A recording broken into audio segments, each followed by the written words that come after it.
Ketahui olehmu, hai orang-orang yang berkehendak kemenangan di dalam negeri akhirat, bahwasanya segala sifat kecelaan di dalam hati dan segala perangai yang jahat itu, yaitu penyakit yang ada di dalam hati. Yang tamang dalam syurga tengah, orang-orang yang hana bro hati, bro perangai, dengki, iri hati. Siapa yang akan masuk dalam syurga? Adalah manusia yang selamat hatinya dengan permainan dunia. Dengan permainan dunia, dengan tontonan dunia, dengan kelakuan makhluk yang ada dalam dunia, dan dengan segala persoalan yang menentang dengan urusan agama.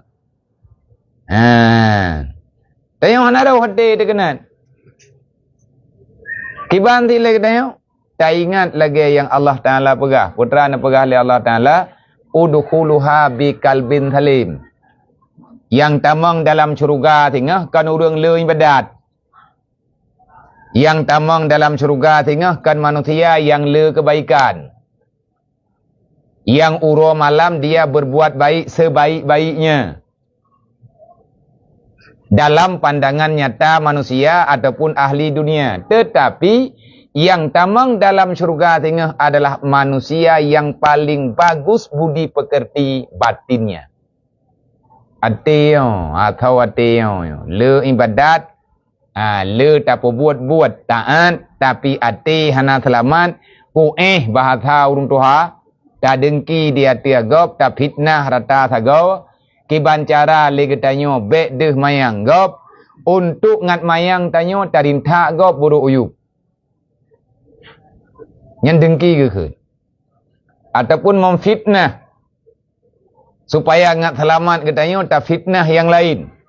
Ibadatna, dempurna. Yang menentang dengan kaedah orang yang ditentukan masuk syurga.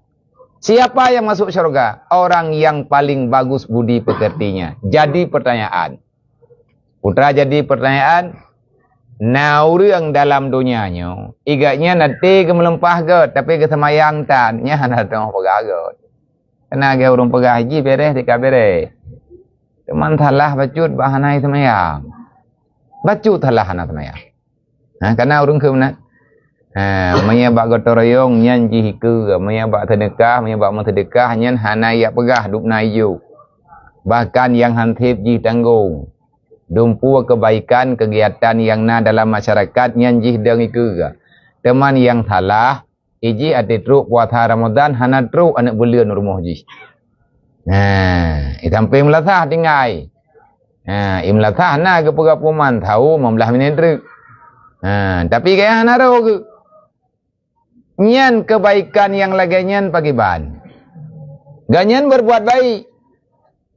Adakah itu akhlak? Bukan, itu kebiasaan. Yang bertentangan dengan jalur. Artinya hansip syarat. Kebaikan yang Nabi adalah ketentuan hati. Artinya pagiban. Innallaha yanduru fi qulubikum wa la yanduru ila ajsadikum. Dan lain-lain. Allah Ta'ala melihat kepada hatimu bagaimana. Artinya athawati pagiban. Lahir hana urusan. Tetapi di dunianya, selama masih berada di dunia, yang namanya kebaikan, yang namanya berbuat baik kepada semua orang yang membutuhkan, Allah tetap memberi balasan. Karena kebaikan yang na dalam dunia, yang sebahagian gebalah dalam dunia oleh Allah. Tetapi singgah bauro kiamat, hana sapuna, lebih-lebih hantip syarat.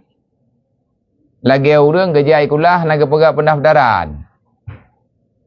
Masa ini orang kampung, na bantuan. Tapi tanya kan kakak kampungnya. Nya hebi ke? Maka hantip syarat. Untuk tamang dalam surga, orang-orang yang beriman dengan ketentuan iman. Iman itu apa? Keyakinan yang tidak ada keraguan. Untuk modal tajalani perjalanan hingga truk dalam surga, nyan membutuhkan amal kebaikan. Non pekong. Modal utama iman nilai. Nang kaji Allah Ta'ala nepegah, udkhuluha biqalbin salim. Yang bersih hati di dunia, silahkan masuk dalam syurga. Nya te ke pariksa yan kan lagi ke pariksa ba kai lagi pariksa ba bandara. Kan lampu len kan sinar na. Eknya yang berlaku di. Nyan de julahi betin. Nah kaya yang tak tahu midonya huruf kiamat lahi. Yang tak tahu midonya tinggal huruf kiamat de.